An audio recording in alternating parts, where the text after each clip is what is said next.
guys, it's Tuesday. I'm up in Flagstaff. I have acupuncture today and tomorrow, and then a few other appointments for work. I decided I'm dressed super casually, like in workout clothes. I figured if I was going to be up here, I might as well walk because the weather is super nice. When I got up here about a little over an hour ago, it was 66, super low humidity. I just finished walking a little bit more than 3 miles. I'm, barely sweaty. My hair still looks good instead of like in Camp Verde where I look like, a cotton ball or cotton candy or something when I finish. It's just been so hot and humid. Yesterday was 100 degrees. It's September. So, yeah, I'm getting fed up with it. But, yeah, so I went for a nice walk, and then I went off into the forest behind my old house and found some lobster mushrooms. So I was hoping to find bolete mushrooms. Those are the ones that are kind of like porcinis. Some years are really good. Last summer was a really good bolete summer. This year, it doesn't seem like any mushrooms did well. I went behind in that area and was just looking for even, the poisonous kinds and wasn't really finding much of anything. So I think that it just didn't get very, the ground just didn't get very saturated, and it needs that. And then, but lobster mushrooms need to have a little bit of moisture, but they don't need as much as other mushrooms. And so it was good because I found a few, probably 6 lobster mushrooms, and there's this little spot where they grow every single year. So I picked those, and I brought a cooler with me today because I was going to stop at Whole Foods before I go home. So I put them in there, and then I may another day this week, I may go check again because there is another place in that same forest that in the past has had tons of lobster mushrooms. I don't love to eat lobster mushrooms all the time, and they're quite firm, so they're not something that you can just put into any dish, although I should probably try making them and putting them in like a vegetable taco or something like that. Anyway, lobster mushrooms are called lobster mushrooms because they are bright orange like a lobster, and they're very distinct. They're almost impossible to get confused with any other kind of mushroom. And then the other thing is that when you cook them, they have a very subtle seafood flavor. It's really interesting. So here are the lobster mushrooms. They're really dirty. They are under the dirt when you find them. And so when I take these home, I'll have to get a toothbrush and just kind of brush them off under some water lightly. But yeah, and they're quite firm. And you can see how they get all this dirt on them, because they're usually half buried when you find them. But found a good number of them, so I'm excited. Hi guys, it's Wednesday morning. I'm heading up to Flagstaff again. I think I mentioned this yesterday that I'm probably going to be going up 3 days a week for at least a little while. There's just stuff that I need to do work-wise, and yeah. Anyway, there's that, and then, it's my last semester there, and I want to, there are things about my job that I'll be glad not to do anymore, but there are also things about my job that I like, and I think that I will be sorry if I look back and realize that my last semester I was kind of disengaged, and so I'm just going to go up. And because it is so humid here, in fact, it was 73% humidity here this morning, I could just see a haze, a fog laying over the pasture. Anyway, every time I go out to walk, I end up looking like a thing of cotton candy when I come home. And so yesterday when I went up to Flagstaff to walk, I just had a light sweat on the back of my neck. My hair still looked good. I had put makeup on before I went up there, and my makeup still looked good. So I'm walking with my friend Vicky this morning, and so I'm bringing a bag with some makeup to put on and I'm going to change clothes. Yesterday I didn't change clothes. I just stayed in my workout clothes all day. But anyway, so I'm not going to be up there all day like I was yesterday. I'm just going to walk with Vicki, and then I'm going to, I have a meeting at NAU, and then after that I have another acupuncture appointment. Had one of those yesterday too. It's making me, I'm doing this because she also did some stuff to treat my neck. My jaw feels good today, and it tends to feel that way the day after I have acupuncture. So, and then I'm going up again. Well, no. After acupuncture, I'm coming straight home because we have a new pest control company that's going to be coming out. And in addition to just spraying, because we've been having so much trouble with bugs in the house, cockroaches and earwigs. Ugh, I can handle spiders. I can handle June bugs, but cockroaches and earwigs, ugh, just gross me out. Anyway, so in addition to spraying, they're actually going to be taking this stuff it's got a name. I can't remember what it is, but it's almost like superfine, like it's not steel wool, but it would be like the equivalent of something that's that soft but also dense. And so they're coming and they're going to shove it under the siding all the way around the entire house. And he was going around the house with this mirror on a stick and looking up underneath the siding, and he said, this is why you have so much stuff coming into your house. And he said, because you have big gaps between your siding and the walls, and so he said the things are coming, they're coming up in through your walls into your house. And so anyway, so they're shoving this stuff up underneath the siding all the way around the house, and that should go a long way for keeping us from having problems with bugs inside the house. And so then when they come once a month and just spray outside, then yeah, we should find, it should make a big difference. So I'm very excited about that. So they're coming this afternoon between 2 and 4. Doesn't that crack you up though when they say, we'll be there between 8 and 11? 8 and noon. Can you imagine if we did that? Make a dentist appointment and say, I'll show up somewhere between 8 and 11. It wouldn't let us get away with that, I'll tell you. So anyway, but that's okay. I don't need to go on a rant about that. Mary's upset because she wants to go outside. Oh, let me show you what I did last night. Our pears, we had picked tons of pears, bags. I think I showed you that because the raccoons were taking them all. And then we started to realize that the pears, even though they're very nice and firm, these pears, I think they might be, I could be botching this name, D'Anjou. They're crunchy, they're green when they're ripe, and they're crunchy when they're ripe, and they taste sweet. And when they rot from the inside out. So you've got this firm pear that all of a sudden just turns to mush. And that's what was happening in the bag. So, so John has been taking some stuff to work.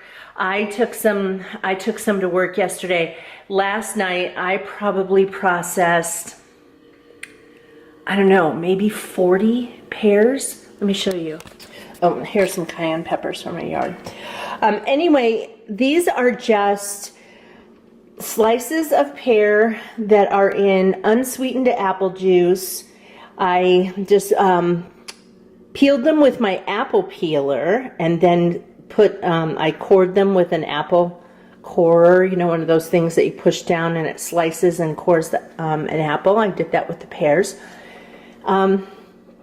Boiled them for 5 minutes in apple juice, and then in the sterilized jars I filled them with pear slices, and then the leftover space I filled with the apple juice, and then I took it through the heat canning process. I did a water bath canning method, and so got, you know, 5 quarts and 5 pints of pears, so that's nice. And so those will sit until this afternoon, and then I'll put those away in the closet where I have my other stuff. Then this evening or this afternoon, I'm going to process at least this one butternut squash. I have several, but I have a recipe for butternut pear bisque. I actually have 2 different recipes. The problem is I'm running out of freezer space.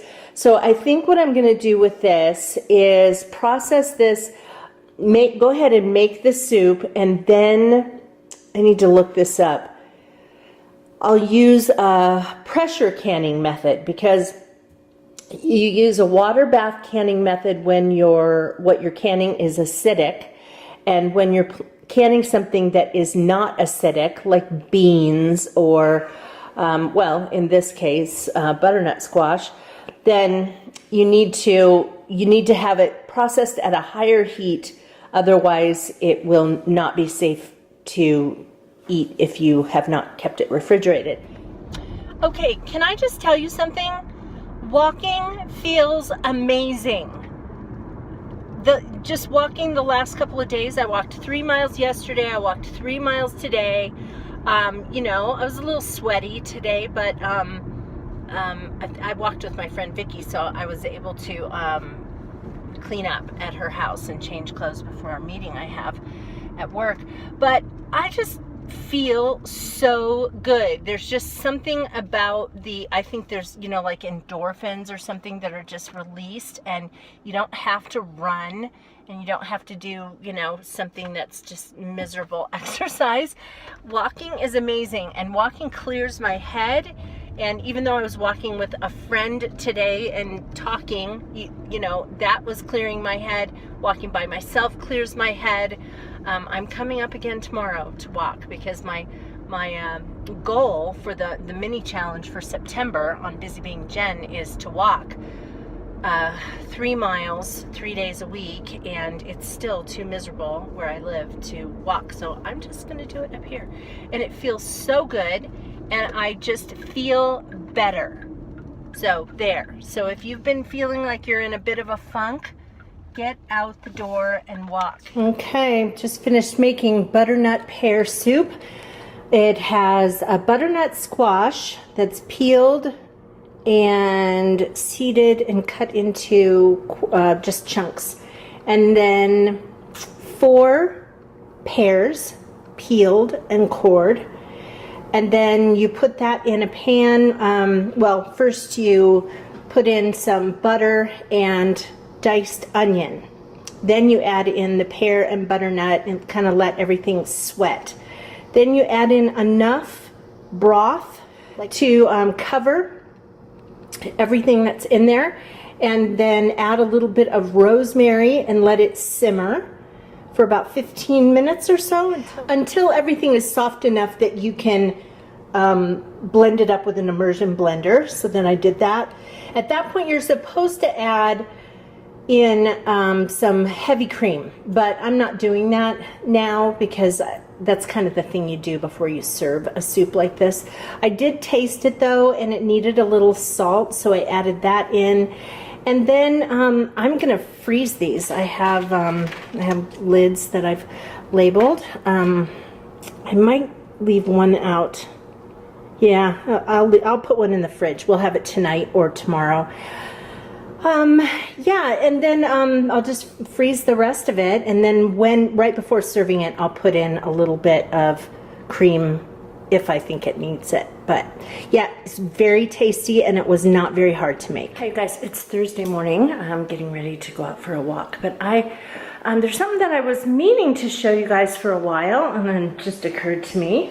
It's a thing that you can sign up for free, and oh gosh, the sun's coming through. Pretty bright over there. Anyway, I don't know about you guys, but I'm not really, I don't know, I get kind of sick of news, but I like to have news, like I like to know what's going on. But a lot of times you hear the same old stories over and over again, and then also I feel like some news stations are just looking for the next big soap opera, you know, the next big drama thing to get all excited about. And I just kind of want to know what's going on and get it over with. So there's this thing that you can sign up for in your email. It's called the Skim. Skim being spelled S. Stop it, Mary. SKIMM. Basically, you get an email every day, and it just sort of gives you a recap of what's going on. And so let me go ahead and show you the email I got today. All right, so that's what it looks like when you get your email. And then when you scroll down, so right here, it's talking about Irma. And so it tells you the story of the hurricane. It says what happened yesterday. And so this tells us that many of the Caribbean islands got a direct hit and where it's headed now. It says what's happening now, and then go to the next one. They have silly little things too. So in this section, it says what to say when the highway you want to take is backed up, and then it says not a good sign. And then it goes and, tells another story. And this is the story of Facebook and the possibility that they've sold fake ads, particularly to Russia and blah, blah, blah. So this next story is about just the EU and refugees, and so there's a story on that. And so anyway, so there's then it usually starts out with some heavier stories and gets to ones that are a little bit lighter. This section here is just telling about how Trump and Democratic lawmakers agreed on some things yesterday. And so anyway, yeah, and then that's, well, there's a couple little things here, and then that's pretty much it. So it's super nice, I think, because you can just get your news kind of in a nutshell, and the most, the most pertinent things.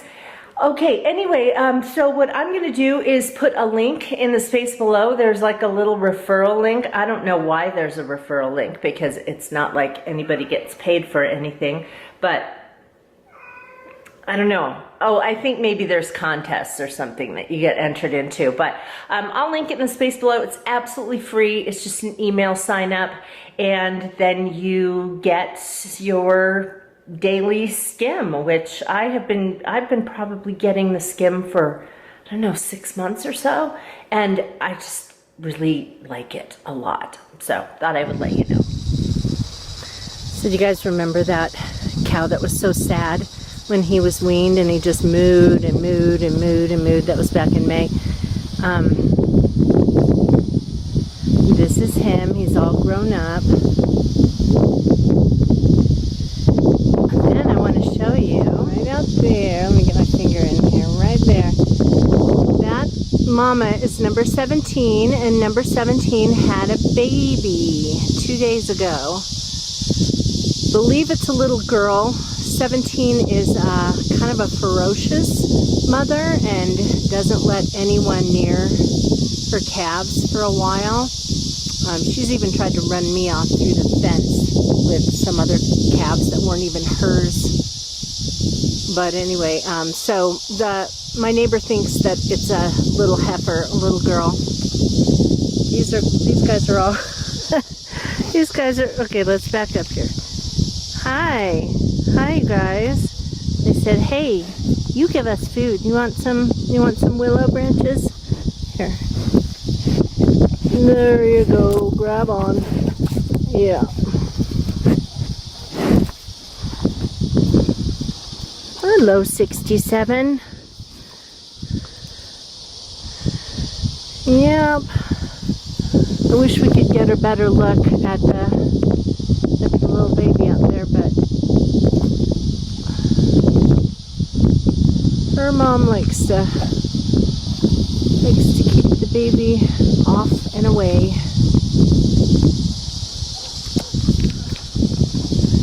Hi, baby. And this one right here is Molly, and she's still a little girl. She has such a cute face.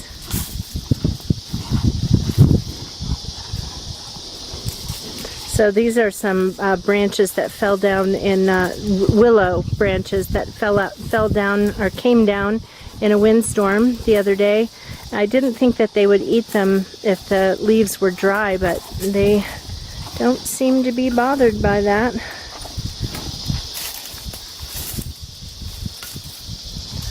Molly's probably super excited because the big cows usually get in and drive the little ones off. Oh, see that? See how they do that? There's in the cow world, they don't say, "Oh, it's a little baby, we have to take care of it." Look at this one. This guy is running her off. So let me show you though. Here's our willow, and so see how the branches all are draping and hanging down, but over here they're all short because the cows eat whatever they can reach. Bodies and stuff. Oh my gosh, here's Jax. He's pushing everybody out of the way. Here you go, Jax. Have some dry leaves. He just has to show up and say, "Get out of my way." Come here, Jax. Jax, come here. Come here, Jax. Come here, you big guy. Oh, Annabelle, you want to come here. Okay. Here you go. There you go. Hey guys, so is this funny? The cows all came over here and they're all lined up in a row facing me because I was just out there feeding them apples this morning, and I've been going out and feeding them a little bit, and I think they're sending me a message that they want me to feed them. Hi you guys, it's Saturday. John's working today, so I am treating today like a work day as well. I have a bunch of freelance work to do, and figured since he wasn't going to be around, gosh, I look yellow. Since he wasn't going to be around today, that I might as well just treat today like a work day, like it's any other midday of the week. And so, yeah, so it's 7:30 right now. I've been up since 5:30. A couple things to tell you. One is that my brother, I was talking to my oldest brother today. He lives in Florida. Hurricane Irma just went through and hit the Caribbean islands, and it's due to hit where my brother lives. Well, today's Saturday. It's due to hit like Sunday night, meaning, well, wee hours of the morning Monday, like 3 in the morning or something like that. He lives on the water in Clearwater, which is outside of Tampa. And like his backyard has a dock. And so they probably, I mean, he's probably not going to have his house blown down by winds, but his house is only 6 feet above the water at high tide. And so it's, unless something really interesting happens with the storm, they're probably going to get storm surge, which will flood out the house. So, you know, we were talking about it this morning. There are a lot of worst case scenarios. It's not like it's a fire. It's not an earthquake. It's not a tornado. It's nothing that is catching them off guard. They've known for days that this was happening. And so they have been able to pack up all of their important papers. They're going to be able to take their dogs. They have loaded up their laptop computers. My brother has several guitars. He's taking one with him. They went through the house and they videotaped everything for insurance purposes, and they are, you know, they're just, well, when I talked to him this morning, he said they were not going to leave Florida. They have some friends about 20 minutes away who live on higher ground. They're not in an evacuation zone, so they were going to go and stay there, bring their generator and their portable air conditioner because they're almost certain to lose power, and at least have some way to keep cool.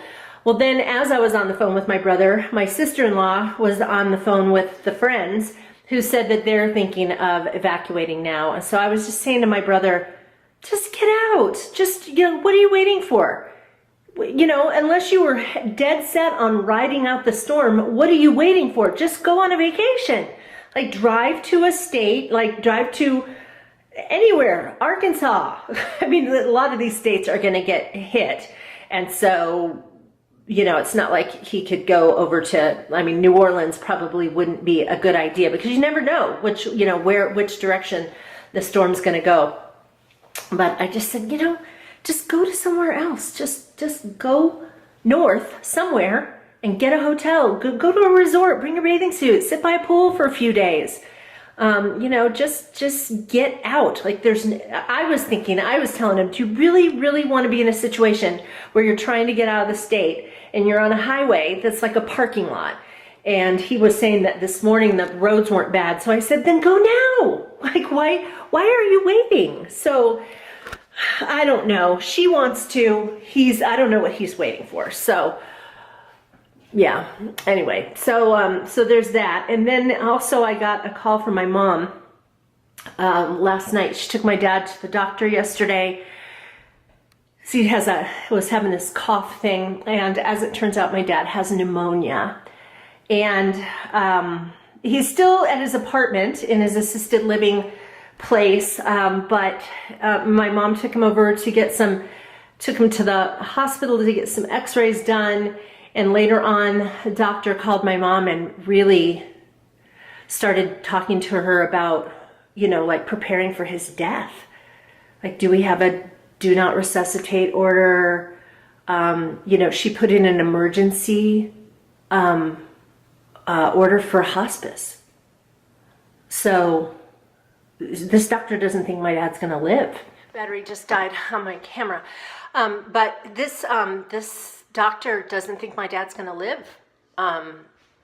She was talking to my mom about, she said pneumonia is, she said, if it were me or a loved one I had, she said, I would think that this would be a good way to go. She said pneumonia isn't painful, and for the most part it isn't painful, and my dad isn't in any pain, but his oxygen level's super low, and yesterday, after sleeping like for 16 hours the night before, he was sitting at the table at breakfast asleep. And gosh, I'm just having a hard time with the light here. So but yeah, so she was just kind of talking to my mom about being prepared for losing him. And, I've been getting prepared. I've been anticipating losing him for a long time. But when you hear, this is the first time we've ever had doctors say to us that they're calling in hospice. So, which means that they think that he'll be gone within 6 months at some point. Who knows? My dad bounces back all the time. So he could, but this also could be the thing. And, if it is, I will be grateful that it's something that wouldn't be horribly uncomfortable for him or horribly painful. I would be grateful that it's something that he would be able to leave this world before he gets to a point where he doesn't know any of us, and